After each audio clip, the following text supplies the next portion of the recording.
In this episode, I look at the latest additions to the collection here at Crushed Custard.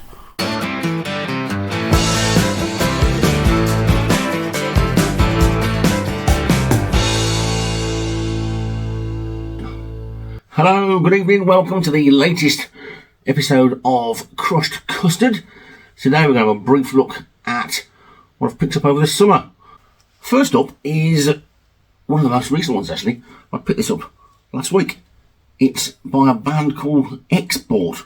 Now, I've got to be honest, I've never heard of these. I haven't played it yet because I only picked it up last week at one of those afternoon car boot sale things which one of my neighbours took me to, which was quite interesting. I picked up about 4 albums there for a princely sum of about 15 quid all in. And this was one of them. Export. It's a rock album from 1980. Why is it of any interest to me? Well, it's of interest to me because the guitar player on it just happens to be one chap called Steve Morris, who was the guitar player with Ian Gillan around Toolbox Naked Thunder sort of time. You can see the back of the cover there. I haven't played it yet, but I've got a bit of an idea what it's liable to sound like, so that's going to be quite interesting, so that might feature at a later date. Next up is one that I picked up from a record shop in Coventry. Now, again, this is where somebody took me somewhere, and my mate Harvey from the local pub had been there the week before, or a few weeks before, and it's a place called the Fargo Village. It's like a sort of village with all sorts of things going on, arts and crafts and bits and pieces, and they have some sort of a car meet at night where all these people show off their cars and buy bits and pieces to fit on it. But while that's going on, the record shop, which is in the area, in the little village bit, as they call it, decides to stay up until 10 o'clock. So he said, next time I go over there, you can come with me. So over we went the following week, and it got a load of stuff in there. It was pretty good. Picked up some nice little fillers as well as a couple of goodies. So this is one of the fillers. The first Laura Branigan album, which I didn't realise I got a copy of, but I have now. There you go. So that's quite pleasant. That's decent album for a couple of quid. On the same night, same place of course, I picked up another couple of albums for my Bobby Bland collection, namely these two. You Got Me Loving You, which is a nice promo copy. This is one of those albums though where he does that awful snort a lot of the time. It's not on every album, but he does this sort of snorting sound, which I don't know if he does it on purpose or he can't help it. He's a bit of a there's a bit of a debate going on about it. You look it up on the internet. I thought there was something wrong with the record to start with, but it's not. And this is, of all the Bobby Bland albums I've got, this is the one with the most pronounced snort so far. The famous Bobby Bland snort. The other one that I got was this one. Come Fly With Me. That was, it's Come Fly With Me. Come Fly With Me. Yeah, Come Fly With Me. That's from a few years earlier, 76 or 78, I think. I haven't actually got around to playing this one yet. It's been a busy month or so, busy 2 months or so, to be honest. So that one, I'm still going to have a little bit of a go at that one, so I don't know how prevalent the snort is on that one. Let me know if you've come across that Bobby Bland snort and tell me what you think of it. Now this next one is one of the interesting ones that I got from there. It's an album that I've been wanting to pick up a decent copy of for a long time. And, bizarrely, it's one of the it is the first sort of proper singer that I ever saw live, even though I didn't really realise what I was seeing at the time because I was only about 8. But there you go. And it's this, and I'm sure you're all going to go, what? But there you go. That is Somebody's in My Orchard by Anita Harris from 1966. Now, if all you can remember about Anita Harris is those appearances on the TV in the 70s, Morecambe and Wise and all that sort of stuff, and being like Auntie's favourite and all that type of thing. And as I saw her in pantomime with David Nixon and Basil Brush, which I think was the first time I saw her, this is an absolutely brilliant late 1966, I think it is, sort of vocal jazz album. It is absolutely wonderful. The track Somebody's in My Orchard is brilliant. The way it sort of goes on, and she's sort of like, and look at the cover. I mean, the cover will be totally frowned upon now, and there she's with a gun. I mean, Anita Harris with a gun, and it's a wonderful version of Watermelon Man on this as well. If you see a copy of this knocking about, and this one is in immaculate condition. It's got a nice sort of old fold over cover on there. It's great stuff. I've put it in one of those new sleeves. It's got the original sleeve in it as well.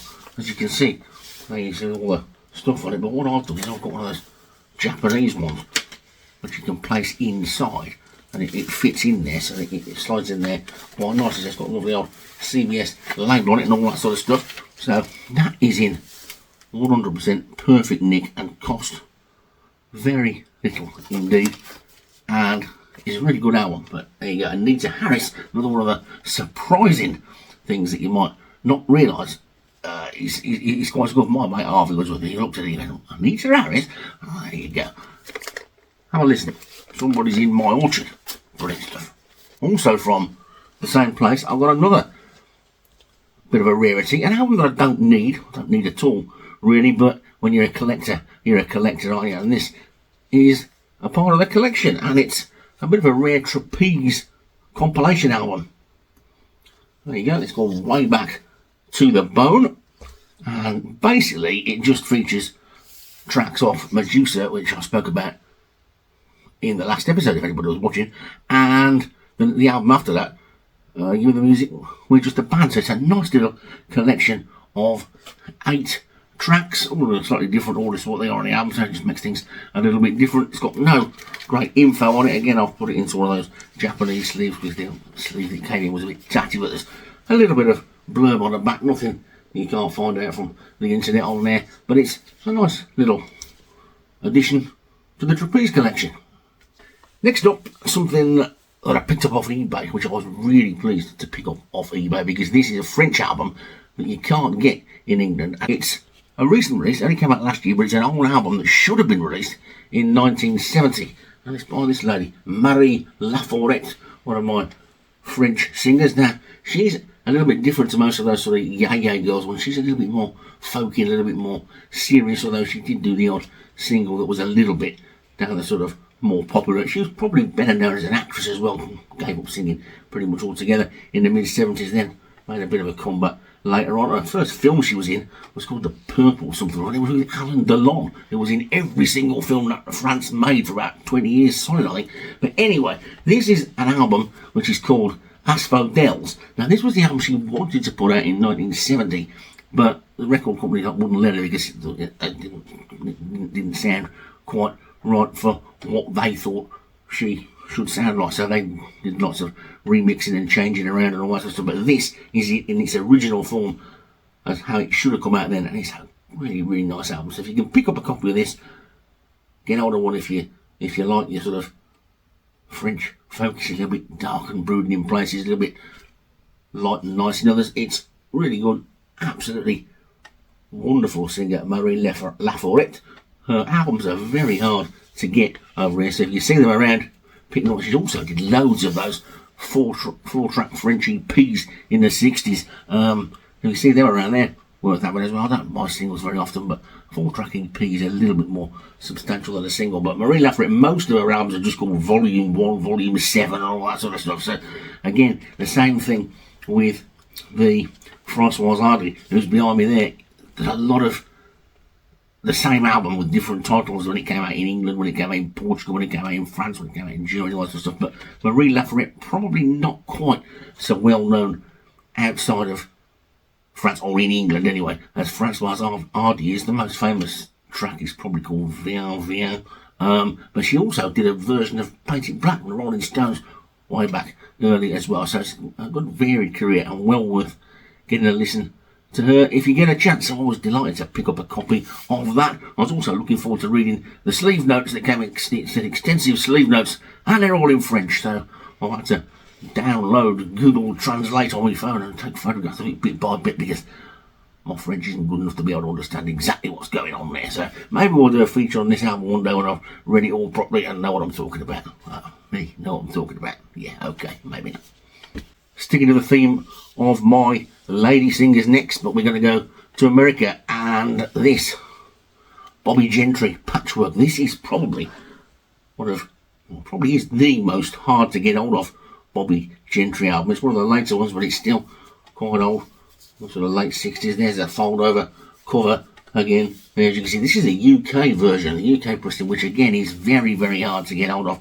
I picked this up off eBay right way back in June. This is probably the oldest purchase that's in this little bunch. It's the first I'd ever seen one in the wild, so to speak, and the cost of trying to get one from America is prohibitive these days and stuff. So there you go, nice little picture of the background cover on there as well. It's a really, really good album again. This another thing with these Bobby Gentry albums, they're so different to what you expect. There's elements of sort of Scott Walker type stuff in this one as well. Great track, Benjamin, to kick it all off. Really, really good album. You see this around, pick it up, because if you don't like it, you'll get your money back at least. Great album, Patchwork, Bobby Gentry. Next up, another one I picked up from the car boot sale that I went to with Tony and Bernie last week. One of the 4 albums that I picked up for 15 quid, and it's this Toyah Wilcox Anthem. It's a great album. It's the one. It's got it's a mystery and all that on, but it's got a lot of other stuff as well. There's the back cover. It's not a world sort of. It's not an album that's worth a fortune. It's pretty easy to pick up for probably only about 4 or 5 quid anyway. But this is a nice, clean copy, and it's got the original that came in with it as well, with the lyrics and all that sort of stuff on. So that was a quite nice little addition as well. Toyah Anthem. Something I had a bee in my bonnet about for years. I'm going to hold this album up and you're going to want to say to me, you held that up before, you've had that ages. Who's this? It's Rainbow Rising. Every day on YouTube you must see at least 2 dozen people hold this album up and tell you how good it is. And I've done that at least twice already. But the other week, a few months ago, I was listening to it after I listened to some other stuff, and I just changed some stuff over on the stereo system and stuff, and I thought, you know what? I don't think this Rainbow Rising sounds as good as it should. I think it would have sounded better than this.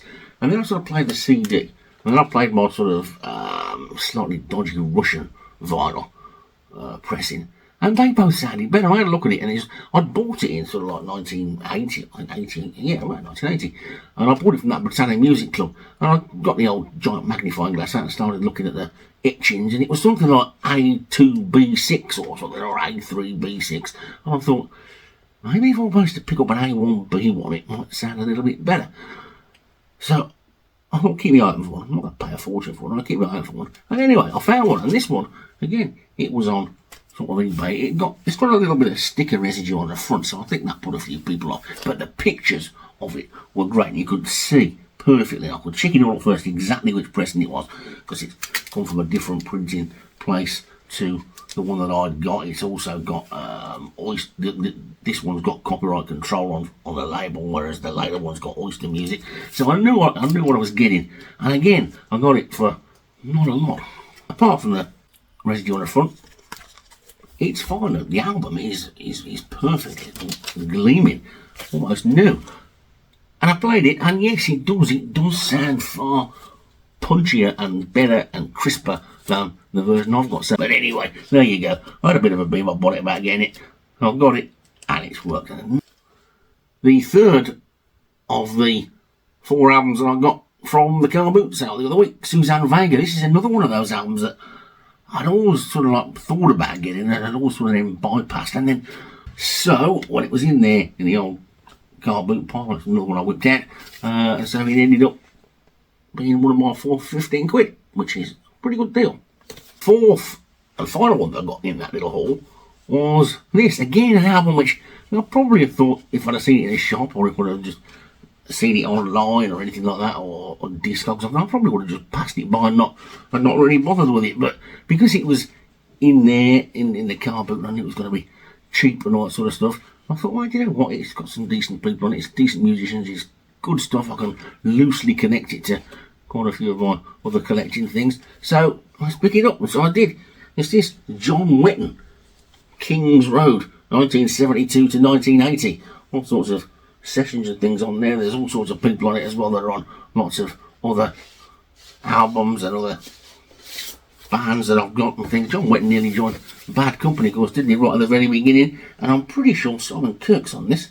Mel Collins is on it playing the saxophones. Bill Bruford, Simon Kirk, Terry Bozio and Kurt Krass are the drummers. John Wetton, of course, is doing the singing and playing the bass guitar, doing a bit of keyboards and guitar as well. Robert Fripp's on it, Alan Holds was on it, Martin Barr's on it, Phil Manzanera's on it. So there's a ton of good people on this. I haven't played it yet, but I'm quite looking forward to giving it a bit of a listen. For this next one is another one of these lady singers that you've probably never heard of, Karen Lawrence. Now, Karen Lawrence was a very well-known backing vocalist, made a few albums on her own. This is called Rip and Tear. It's pretty much what you'd expect on the tin. It's 80s female-fronted rock stuff.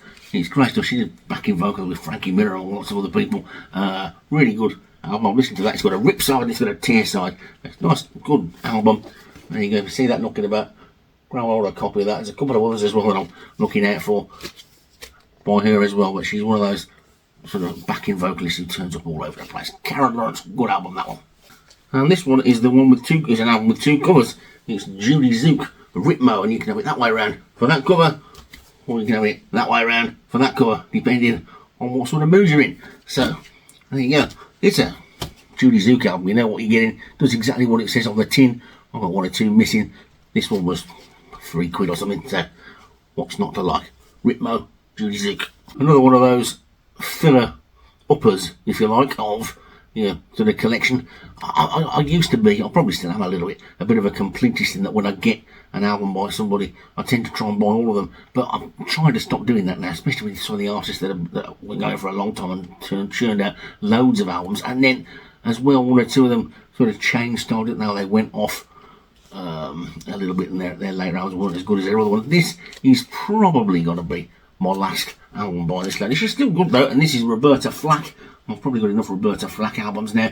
They are good. This one is an interesting one in the sense that I think it's some sort of misprint, because there's the front cover, and if I spin it round, the back cover is totally upside down and back to front, and the bit where the record's supposed to go in is in the top. So goodness knows what's going on with that one. But there you go. It's a good album. It's okay, but it's not anything like her early stuff. This is a later one. It's a little bit more sort of going down the water, sort of going to the sort of disco-y type front really. But those early albums, those were really good.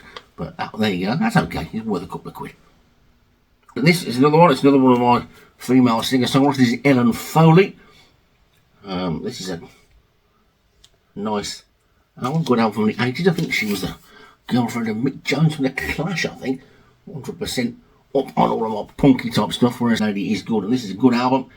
Ellen Foley, and I think Mick Jones produced it as well. It's called Spirit of St. Louis. There you go. See that about? It's well worth getting a copy of. Now, this was my main find. I was delighted to find this. It's one of the few Deep Purple albums I haven't got on vinyl.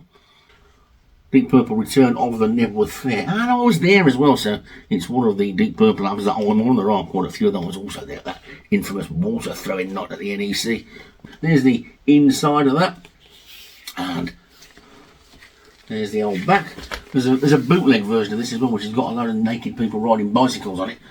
This is the official one, which for some reason was put out by Castle Records. I don't know what happened there. They must have bought a license or something to put it out, and they didn't release that many of them. I don't know if it's limited edition. It hasn't got a number, I don't think. But there certainly aren't that many around. You don't see it all that often, and if you do, it can tend to be north of 50 quid sometimes. So I was quite happy to pick that up for less than that. So that was my main find from there. Deep Purple, Nebworth, Return of the Nebworth Fair, in the Absence of Pink, it's called. And there you go. It rained and rained and rained that day, but we all had a good day. Anyway, I think there's one or maybe two tracks missing on the recording, but yeah, it's great. Nice little souvenir now from that day that I've never got round to getting on vinyl. Next up, I've already got it on CD. I didn't even know it existed on vinyl, and it was one of those things, well, I've got to buy this. It was one of those like no-brainer things. It wasn't a case of, I might buy that. It was one I love it, now that's going out with me. And it was only 15 quid as well, I think. And it's this. It's Frankie Miller's Double Take. Now, this is the album that Frankie Miller put. I think I've already spoken about this in one of the earlier episodes on the CD. I think it came out in a random album generator game. So go back and have a look at that so we don't make this one too long. But it's got all sorts of people in. Basically what they've done, they've taken unfinished Frankie Miller songs and they've finished the singing off, and Frankie Miller's singing's on there as well, so they sound like duets. It sounds like a daft idea and it's not going to work, but it does. It's brilliant, and there's a great list of really good people on there, and it's lovely. It's got a nice gatefold cover in there. There's all sorts of things on there. Joe Walsh is a couple of few tracks and stuff, and yeah, it's really nice. So I'm really pleased to pick that up on vinyl, because I don't think there are that many vinyl copies about it. It looked like it'd never been played to me, so goodness knows where he got that from. But wherever he did get it from, I would think it's a safe guess to say he got this one from the same place. This is Frankie Miller live at Rock Palace. Now again, this is one that I've got on CD. It came on a CD on a box set with about three or four discs in, 3 or 4 concerts. This one, it's got the whole of the 1982 concert, so that's when he started to go quite sort of like rocky, and it's almost like a sort of rock band type setup rather than the earlier more sort of bluesy soul-y stuff. And it's pretty good stuff, because it's got a lot of the tracks off that Standing on the Edge album which really were good rock songs. And after it's done that, it's got some bits from some of the other gigs. It's got some tracks from 1978 and it's got some tracks from 1976. If you get the box set on CD, you get the whole gig from all of them. But this one, they must have decided to put the 82 one out in full and then just snippets of the other stuff as bonus tracks. And this one is a limited edition, 686 of 1,000. And again, that was only 15 quid. It's double album, as is the other one. And it's like, I've never even seen one of these before, so it was pretty good stuff. Frankie Miller live at Rock Palace, August 28th, 1982. So it'll be due an anniversary spin next week. A couple of albums that I've got umpteen copies of already, but couldn't resist these. And my word, am I so glad I couldn't. The first one is this. It's free, Fire and Water. Now, as I said before, I picked up some first pressings of some of the albums a while back, and they did sound considerably better. I also picked up a Japanese first pressing of Heartbreaker and a later Japanese pressing of Free at Last, which both sounded wonderful. I saw this on eBay, and it's a Japanese 2004 pressing of Fire and Water on 200 gram vinyl. Black vinyl, it's 200 grams, it's pretty solid. And I read up about it, and loads of people say this is the best sounding copy of Fire and Water there is. It's better than the original, better than the Pink Label original and stuff, which I've been keeping my eye out for a decent copy of that for some time.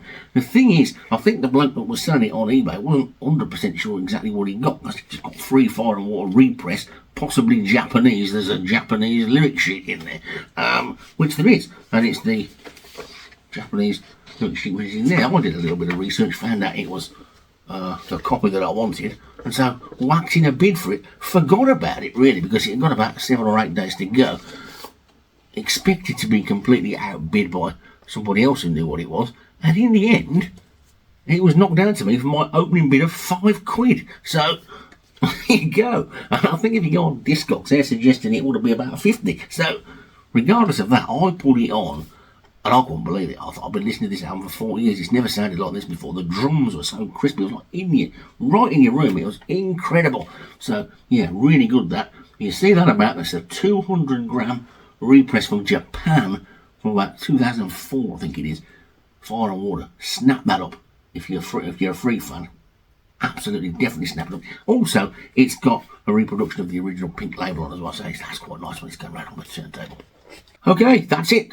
That's the haul, if you like, all the things that came through the door for the summer months of June, July and August. I can't imagine anything else will turn up this week. There's one obvious one that I haven't shown you. That's the Deep Purple album, which everybody knows I've got that, and you've seen it 85 million times, being shown by 85 million other people. I'll do a proper review of that at some point and show it you then, because otherwise this will be a little bit too long. So in the meantime, thank you very much for watching and being patient, waiting for the videos to come out and all that sort of stuff. It's great of you all to like and subscribe and stuff. It'd be nice if we could get the old numbers up even higher. I think we've gone up to about 179 subscribers now. Some of these people managed to get 40,000 and all that sort of stuff. Goodness knows how that happens.